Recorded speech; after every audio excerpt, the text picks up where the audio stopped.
নমস্কার, life with চিপরা চ্যানেলের আরেকটি ভিডিওতে আপনাদের সকলকে স্বাগত। আজকে আমি বানাচ্ছি 1 pot meal tomato rice and raita. Tomato rice বানানোর জন্য আমি প্রথমেই গ্যাসে প্রেশার কুকার বসিয়ে নিয়েছি। এরপর এর মধ্যে দিয়ে দিচ্ছি সর্ষের তেল 2.5 টেবিল স্পুন। এখানে আপনারা ঘি বা সাদা তেল যে কোনো কিছুই ইউজ করতে পারেন, আমি সর্ষের তেল দিয়েই রান্নাটা করি। এরপর ফোড়নে দিয়ে দিচ্ছি কালো সর্ষে, 1 টিস্পুন উড়ের ডাল, 1 টিস্পুন চানা ডাল, কয়েকটা কারি পাতা, একটা শুকনো লঙ্কা। এবার ফোড়নটা ভালো করে ভেজে নিয়ে যখন দেখবেন গন্ধ বেরিয়ে আসছে, তখন পাতলা করে স্লাইস করে রাখা পেঁয়াজ কুচিগুলো দিয়ে দিলাম।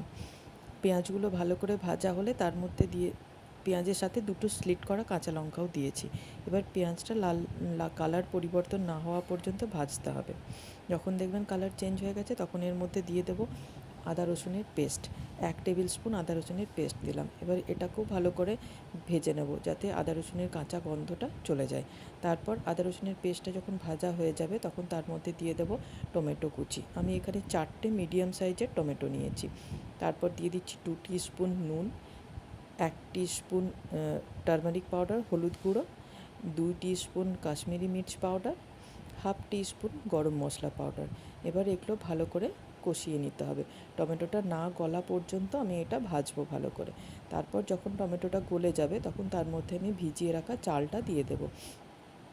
আমি এখানে ছোটো বাটিতে 2 বাটি চাল নিয়েছি। 2 বাটি চালের জন্য 4 বাটি জল লাগবে।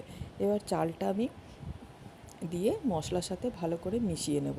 মানে 2-3 মিনিট নয়, 3-4 মিনিট একটু ভালো করে নেড়ে চেড়ে নিলেই মশলাটা চালটা মশলার সাথে ভালো করে মিশে যাবে। যখন দেখবেন যে ভালো চালের রঙটা একটু চেঞ্জ হয়ে গেছে, মশলার মতো কালার এসে গেছে, তখন তার মধ্যে দিয়ে দিতে হবে জল। আমি এখানে যে বাটিতে চাল নিয়েছি সেই বাটিতেই জল নিয়েছি। 2 বাটি চাল নিয়েছি, আমি এখানে 4 বাটি জল নিয়েছি। ব্যাস, আর কিছু না। এরপর এর মধ্যে দিয়ে দেবো 1 মুঠো ভরে ধনেপাতা। ধনেপাতা দিতে কিন্তু একদম কিপটেমো করবেন না, যত বেশি ধনেপাতা দেবেন টেস্ট তত বেশি হবে। আমি এখানে 1 বাটি ভরে ধনেপাতা দিয়ে দিয়েছি। ব্যাস, আর কিচ্ছু করার নেই। এরপর প্রেশার কুকারের ঢাকা বন্ধ করে 2টো সিটি হওয়া পর্যন্ত আমরা অপেক্ষা করব। এটা রান্নাটা খুব তাড়াতাড়ি হয়ে যায়, ভীষণ কুইক আর খুব টেস্টি একটা খাবার। এটা শুধু ব্যাচেলার নয়, আমরাও যেদিন রান্না করতে ইচ্ছে করবে না, এটা 5 মিনিটে জোগাড় করে আপনারা আবার রান্না করে নিতে পারেন, আর খেতেও খুব ভালো হয়। ব্যাস, 2টো সিটি হয়ে গেছে, স্টিমটা বেরিয়ে গেছে। এরপর আমি কুকারের ঢাকা দেখুন খুলে নিয়েছি।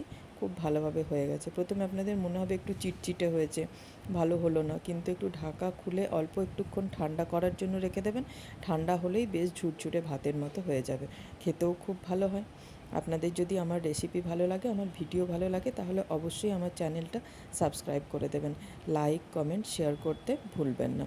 ব্যাস, আমাদের রেডি আজকের লাঞ্চের মেনু, টমেটো রাইস আর রায়তা। আপনারা ইউটিউবে দেখলে অবশ্যই চ্যানেলটা সাবস্ক্রাইব করবেন, আর ফেসবুকে দেখলে পেজটা ফলো করে দেবেন।